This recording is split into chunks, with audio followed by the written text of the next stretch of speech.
Hey guys, it's me, Bren. Thanks for joining me today for another fun time on Creative Living with Bren Haas podcast. I am super excited to introduce you to my garden writer friend, Kathy Jentz. Kathy is super involved in the garden world, and today she is sharing with us all about her upcoming seed swap and how you can start one yourself. I couldn't wait to chat with Kathy because I am hosting my first ever in-person, not online, although I will be sharing about the event. I'm actually in person doing a seed swap locally, getting nervous as it gets closer, but I'm super excited to exchange seeds with folks locally and most of all, share my love for gardening. So here is my interview with Kathy Jentz of Washington Gardener Magazine. Alice, like a really long time. Yes, that would probably be the first time I met you. Probably that. Yeah, because that was like my first garden writer event years ago. Mm-hmm. Holy cow. That was a long time ago. Anyways, Okay. So you are a master gardener. I am not. You're not a master gardener? I'm not a master gardener. I've never enrolled in the training program or the volunteer hours for that, but I do give talks to master gardeners. Yeah, and you know a lot. I mean, you do a lot of gardening. Like, I mean, I do go to a lot of master gardener events and give talks to them, but because it's a service organization, and most of the ones in our area are oriented to people who are fully retired. Wow, that's cool. So tough schedule. How long have you been gardening? I guess since I was a small child, but as a child that was under duress. But as an adult doing it because I love it and because it was mine, I would say for about 20 years now. Wow, that is awesome. I love it. And you do a lot. And you do a lot with the seeds, the seed community. Mm-hmm. And you're also a cat lady. You're a cat lady like me. Yeah, so I have a fun blog just for cats and gardens called Cats and Gardens. I love it. And that one is just all about kitties having fun in their gardens. And that was just for fun, just because I love to look at them, and who doesn't like a cat in a garden? I know. I love it. I know a couple of my kitties have been featured on your blog too. It's fun. And we're always looking for more kitties. Yeah. Yay. That's awesome. Okay. So today, though, we're going to talk about seeds because you've got a really cool website we're going to talk about today. So tell me, what is your experience with growing seeds? Do you do a lot of gardening with seeds yourself? I tend to mostly do a lot of direct sowing and self-sowing versus starting in trays indoors. Mostly because of the aforementioned kitties we just talked about. It's very tough because I don't have a separate basement or workspace area that I could shut them off from. Because if I installed grow lights and seed trays, that would be their, first napping area. there would be a lot of crushed seedlings in my house. I'm totally seeing that. Totally. Yeah. So the seed starting I do tends to be in trays and jugs for doing winter sowing or in a cold frame outside, so at least they're protected from not just my kitties but other animals like squirrels who would dig up your trays of just the seedlings you started. And then, as I said, the rest, I'm a big believer in direct sowing, and almost always a seed I direct sow will come into harvest and fruit, or if it's a tomato, the same time that somebody started it indoors months earlier. Usually you'll still have the harvest at the same time, even if you wait several months to direct sow them. They tend to catch up with each other. They do. I love that. I'm a fan of direct sowing too. If people don't know what that is, that's when you basically take the seed and you put it directly in the ground, right? Correct. So you're just waiting for the soil to warm up to a certain temperature. So they used to call that in the old times the bare butt test. where you can stick, you can sit down and you can use your hand. You don't have to use your bottom. And if your hand, if you don't like immediately recoil because the soil is too cold, then you know it's not, the soil hasn't warmed up enough. So of That's course you can use awesome. they used to use a baby. That was the legend, that you would put a baby down, and if the baby was like, nope, Oh my gosh, then I've you know never it heard wasn't ready that. for planting time. Yep. And then Yeah. now you can use the soil temperature. You can Yeah. thermometer. So you can Oh use my that gosh. too. And you know what? Mhm. because people ask me a lot of technical questions with my whole dome setup that I have. So I actually bought Mhm. a digital what is that? Thermometer thing, but it's a Weber. It's for Weber grills. Oh wow. But it'll Yeah, work. I guess It'll you can work. use it. Why Yeah, I've not? heard that regular oven thermometers work. I do have a very long, it's 3 foot long, Whoa. um, temp thermometer for your mulch pile that you would just stab in the middle and check on the heat to make sure it heated up enough for killing weed seeds, really. But of course, you could use the same thing to check for the Wow. soil temperature. That That is one, cool. yeah, and that one's not very expensive. I would say $10, That's cheap. between I 10 need and to get one of $20. those. That's cool. That's Yeah. cool. Wow. Okay. See what we did? We get sidetracked. That's what gardeners do, right? Yeah, exactly. That's awesome. Okay. So let's go back to the seed swap. Mhm. Do you remember when did you first attend a seed swap? Trying to think. That's a good question. Probably in one of my local garden clubs. Mm-hmm. A lot of the clubs I'm in have twice a year plant swaps, and I'm sure at one of them somebody was like, "Instead of plants, I brought seeds," and I was like, "Yes." Oh, right. I know. That's I was like, "Let's awesome. just do all seeds," and that's a lot easier if it's, there's a rainy day or something.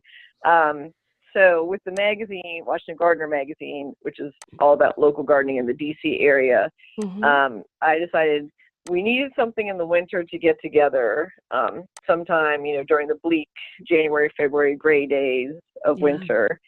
And that's when, of course, your piles and piles of seed catalogs are arriving and you're Mm-hmm. poring over those. And that would be when you would start thinking about starting your tomatoes and peppers indoors, would be about mid-February, to the end of February, to plant them out at the end of May. Right. So that's why I was thought, let's do a seed swap at the end of January, beginning of February, and then it would be perfect timing for that. It would get us out of the house, it would get us thinking Mm-hmm. about gardening instead of looking at the gray skies. Yeah. Um, so that's when I planned my first one, and that was in conjunction with the U.S. National Arboretum, was the first one we held in DC. Wow, that is awesome. And how long ago was that? Because I mean, it's huge now, right? Mhm. Yeah, so it was a little, this was our 13th this year. Wow. So that was 2005, 2006, somewhere around there. And that same year, 2006, I went to a service where you can register holidays and national events. Mm-hmm. So I thought, you know what, let's make National Seed Swap Day. So we'll make the last Saturday of January every year, just a day for people to remember and think about, even if they don't do it that day, the swap Uh-huh. itself, but Yeah, somewhere in that timing, in their community to hold a seed swap or think about doing one. definitely. I love that because I people need to try this. I mean, this is my first year. We talked about this before we went live. I'm Yeah. actually hosting my first seed swap in a local community. I'm used to doing them online. I mean, you can find seed swaps Mhm. all over, right? Oh yeah, yeah, yeah. So You just Google or go to Facebook or Garden Web, and you just throw up, a post that says, "I need such and such a seed," and then somebody will come back to you. Then, of course, yeah, it's the old-fashioned by mail, or at yeah, least you have yeah, to meet up somewhere in person. right. But there's pros and cons to that. The Yeah, pros, totally. Be there's careful. there's a lot more people out there in the universe that might have your seed. Mm-hmm. But then the con is, it could take a while for it to arrive. You Right. don't get to be exposed to all these other great seeds that you didn't even know you wanted to Exactly. grow. So, Well, and like we're the looking for one. stories, right? I mean, the stories Yeah. at these events from people, they'll bring their Mhm. seeds, and some of them could be like from their great great grandma's garden, and that's just priceless, right? Mhm. Exactly. That's a big part of our swaps that we hold locally is a share and tell time. Hmm. So I encourage people to share a story about the seeds they brought. That's also a good time for them to say, hey, years and years ago, I saw this particular thing and I've never seen this flower again. Does anybody have or know where you can get seeds for it? And Hmm. then that's a great time for sharing that. That's awesome. I love that. That's a cool story. So maybe if somebody out there listening, they're thinking this might be a fun winter thing to do. If not anything, Mm-hmm. have some friends over and open a bottle of wine and bring some seeds, right? Mm-hmm. maybe Oh, yeah. maybe maybe you could share like if someone wants to start something like a seed swap, where should they begin? So we have seedswapday.com. Hmm. So you can visit that. And if you scroll back to one of the earlier posts, you'll see how to host a seed swap. Okay, I'm going to say that again and get away from this and hang this other phone call up. So to host a seed swap, we have information on seedswapday.com, and you can scroll back to one of the earlier posts that actually says how to host a seed swap. Mhm. It's pretty straightforward, easy directions. And the seed swaps that we're talking about on there are open to community or public seed swap. Mhm. So we talk a little bit about procuring your space, how you would advertise it, what attendees might want to prepare to bring to it, and what you'd ask for. Mhm. But that's a more formal seed swap for your community that you could host maybe with your local master gardeners or at a library or partner with a school. But then you could just do something as simple as just get together a few neighbors or a few gardening friends and just say everybody brings 5 or 10 packets Mhm. of something they love to grow, and then you all bring baggies and open them up and share them. So it could be as easy as that. Nice. I love that. And that's been you guys are huge though. I mean, Hmm. that would be hard to do that at your event. Maybe you could Yeah. tell So us like yours is coming up this weekend, yeah, which is yeah. So February, we have what is that, 9th, 10th? 10th, correct. Okay. So we have one that was in Maryland on the north side of Washington, D.C., and this one is in Virginia, just south of D.C., Okay. and that is at Green Spring Gardens. And that one, we have about 100 attendees, and how we work that is we ask everybody to bring seeds that they've collected or seeds that they haven't used Mhm. in packets, and try to make sure that they were kept dry, number one, and Right. uh, and still well labeled, number two. Mhm. And they could bring those and they turn them in as at the check-in desk. So you would Okay. turn in all your seats there. And then we have a group of our staff and volunteers who takes the seeds. And while we have some garden speakers Mhm. giving a program to the attendees, we are out sorting them into the different categories on tables. So there's like a table of annual flowers, a table of herbs, a table of native plants, etc. Nice. And then we have a break time where people can come out and preview the seeds.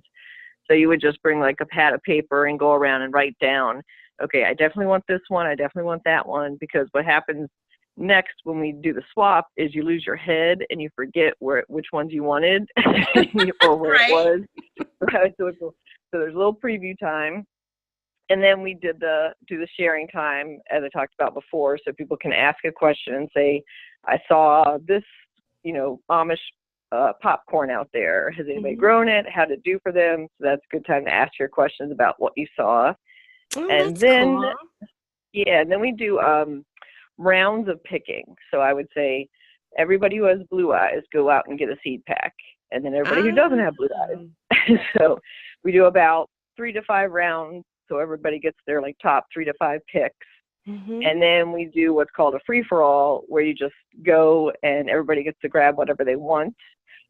Keeping in mind that anything not picked up goes to, I have a long list of donor places to give the seeds to, like local Nice. school gardens, community Mm-hmm. gardens. One's on an army base near us that's looking for seeds. Mm-hmm. So the seeds all go to a good home. So That's after the swap. awesome. That's awesome. And, I know we were trying to figure out how to do the tables, like, mhm. how to separate them. So we were kind of thinking herbs, flowers, vegetables. Mhm. That's good. That's good.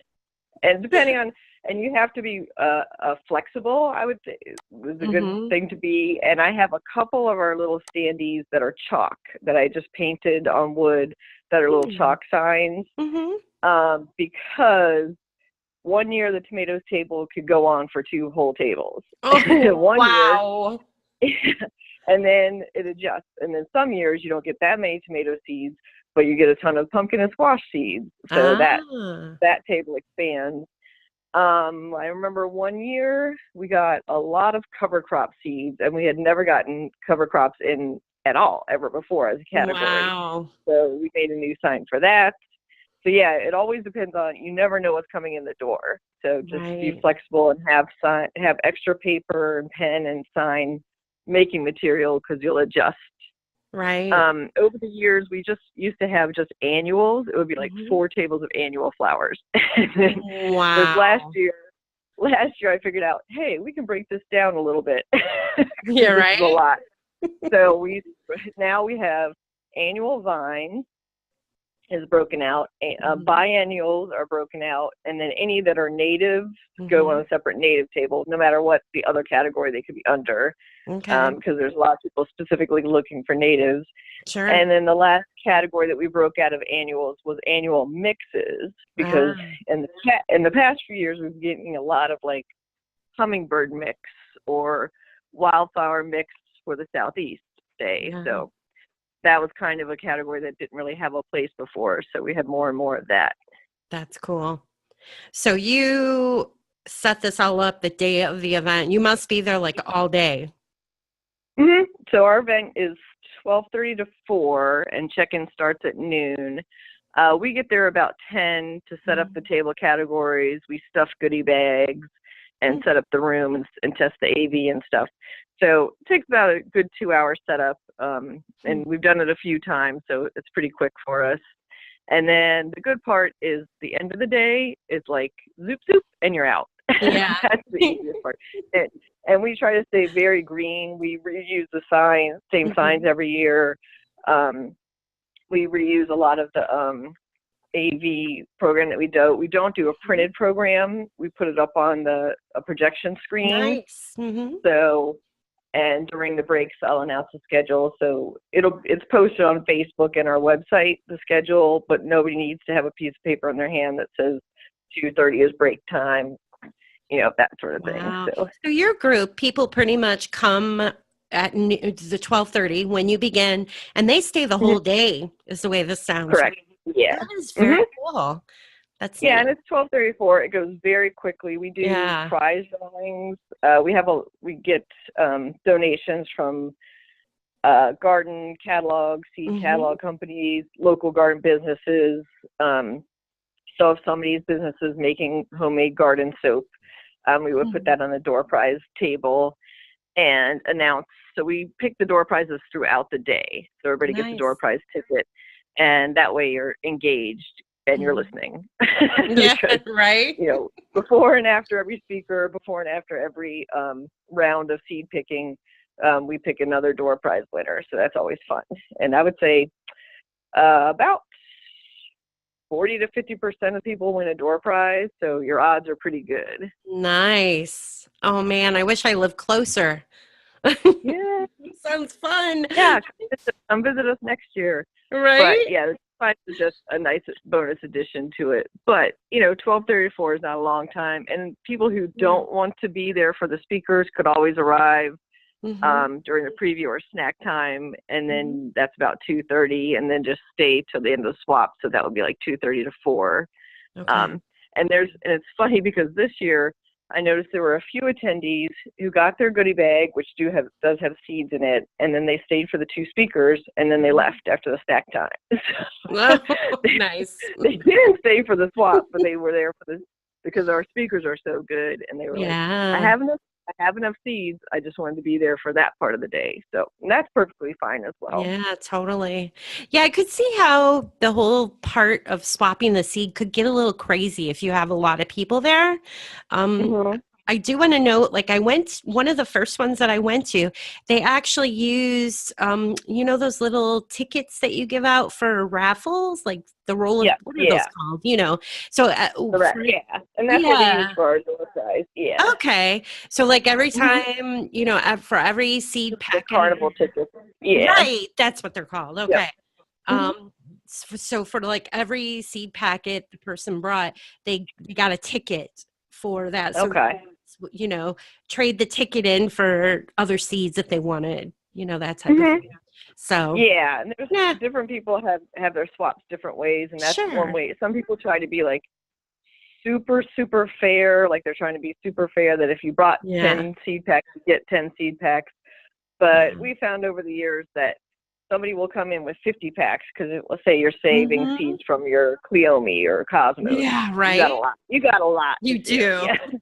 And then other people will be brand new beginner gardeners and they don't have anything. So, and we encourage people to come in even if they don't have seeds because, there's only so many seeds you're going to grow yourself. Exactly. Yeah. And that's a really good note there. Seriously. Because we definitely want everybody involved. It's super fun just to, and seeds are awesome because they're cheap and at a swap, they're basically free. So, and that's why we don't mess up. Who cares? And I've been to seed swaps where they even get down to the ranking of the seeds. So it's like this seed is worth 2 or 3 points, whereas this seed you brought in is 1 point. Oh my word! Like, you're just making more work for yourselves as the organization. Yeah, that's too much. I totally understand that they're trying to be like super ultra fair. Sure. But again, if you have seeds to share, you usually have way more than you could possibly use. And we get seeds donated from seed companies to supplement the seeds people bring in. So there's always far more than people can even take home. Yeah. That's awesome. Well, I know, have got a lot to get done because your seed swap, once again, is this weekend. And so where can people find you and this event? Maybe you could share your website with us.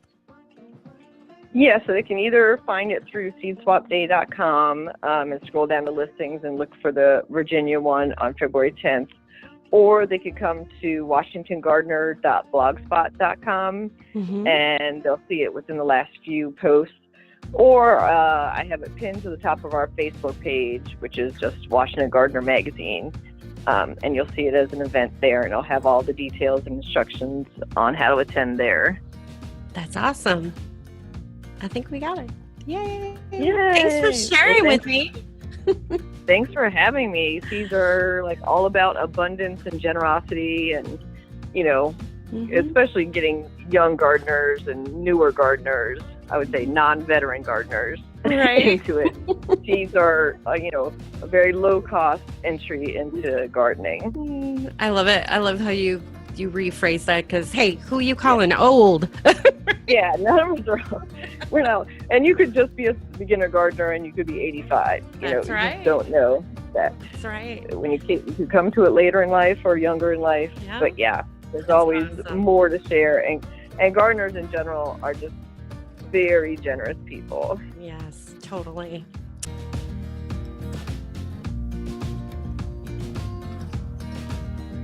You can find Kathy on Facebook at Washington Gardener Magazine. Just put that right up in the search. And of course, her website at washingtongardener.blogspot.com. Check it out today. You're going to love the latest photographs on there from her seed swap events and all kinds of other fun gardening things Kathy is up to.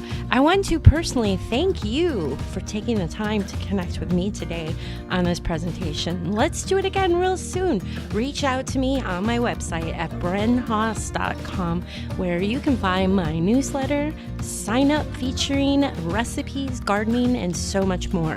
Don't be shy. Click over to my social media and let me know what you thought about today's show. I'm on Twitter, Facebook, Instagram, and of course YouTube at Bren Haas. That's Haas. All right, guys, I'll see you next time.